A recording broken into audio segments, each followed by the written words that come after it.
সাবধান প্রবাসীরা। কুয়ালালামপুরে বাংলাদেশিসহ ৪৬ অবৈধ অভিবাসী গ্রেফতার। মালয়েশিয়ায় অবৈধ শ্রমিক নিয়োগ, গ্রেফতার ৫৯ নিয়োগকর্তা।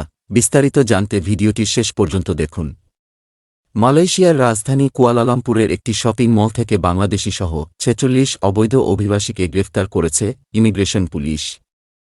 সোমবার স্থানীয় সময় দুপুর ২টায় শহরের বুকিত বিনোতানিয়া জালান ইনবির পাশে একটি শপিং মলে একাধিক দোকানে অভিযান চালিয়ে অভিবাসীদের গ্রেফতার করা হয়। গ্রেফতার হওয়া অবৈধ অভিবাসীদের মধ্যে ৪ ইন্দোনেশিয়ান, ৮ বাংলাদেশি, ভারতের ১০, মিয়ানমারের ১৬ এবং ৮ জন পাকিস্তানের। মালয়েশিয়ার ইমিগ্রেশন বিভাগের deputy director general operations Jafri এম বক্তোহা বলেছেন, একাধিক অভিযোগের ভিত্তিতে সেলুন, পোশাকের বুটিক এবং পারফিউমের দোকানে কর্মরত অবস্থায় ২০ জন পুরুষ এবং ২-৬ জন মহিলা অবৈধ অভিবাসীদের গ্রেফতার করা হয়, যাদের বয়স ২০ থেকে ৪৫ বছরের মধ্যে। সোমবার অভিযানের পর জাফরি এম বক্তোহা সাংবাদিকদের বলেন, অভিবাসীদের বৈধ পাস বা পারমিট না থাকা, অতিবাহিত করা এবং পাসের শর্তগুলি না মানার অপরাধে তাদের গ্রেফতার করা হয়।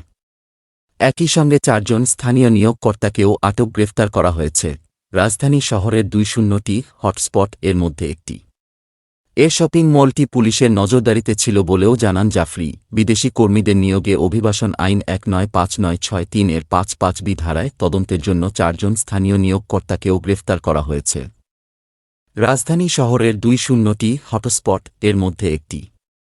এ শপিং মলটি পুলিশের নজরদারিতে ছিল বলেও জানান জাফরি। মালয়েশিয়ায় অবৈধ শ্রমিক নিয়োগ, গ্রেফতার ৫-৯ নিয়োগকর্তা।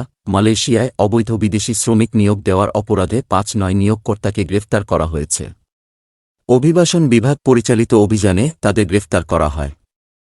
রাজ্যের অভিবাসন বিভাগের পরিচালক কেনিথ তান আই কিয়াং ২০ মার্চ এক বিবৃতিতে বলেন, গ্রেফতারদের ১.৩ মিলিয়ন রিঙ্গিত জরিমানাসহ বিচার প্রক্রিয়া সম্পন্ন করা হয়েছে।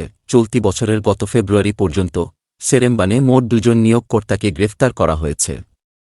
কেনিথ তান বলছিলেন, নিয়োগকর্তাদের দ্বারা সংঘটিত অপরাধের মধ্যে ছিল অবৈধ অভিবাসীদের রক্ষা করা, বৈধ অনুমতি ছাড়াই বিদেশি কর্মী নিয়োগ করা এবং অবৈধ অভিবাসীদের কোম্পানির প্রাঙ্গণে বসবাসের অনুমতি দেওয়া। রাজ্যের হটস্পট এলাকা সম্পর্কে মন্তব্য করে কেনিথ বলছিলেন, অভিবাসন বিভাগ ৫টি স্থান চিহ্নিত করেছে এবং সেগুলো সবই সেরেম্বান এবং নিলাইতে রয়েছে। প্রতিবার অভিযানে নিলাই এলাকাসহ সেরেম্বান জেলা সর্বাধিক সংখ্যক গ্রেফতারের রেকর্ড করা হয়। গত বছর ১৭৭৩ অবৈধ অভিবাসীকে গ্রেফতার করা হয়েছিল। তাদের মধ্যে ১৩০৪ জনকে সেরেম্বান ও ৫২৫ জন নিলাই এলাকার আশেপাশে থেকে।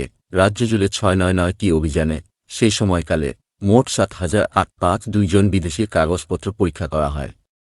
তার মতে এই বছরের প্রথম ২ মাসে ১৫৫টি অভিযানে মোট ৪৭৭ জন অভিবাসীকে গ্রেফতার করা হয় এবং তাদের মধ্যে ৪১৬ জনকে গ্রেফতার করা হয় সেরেম্বান থেকে।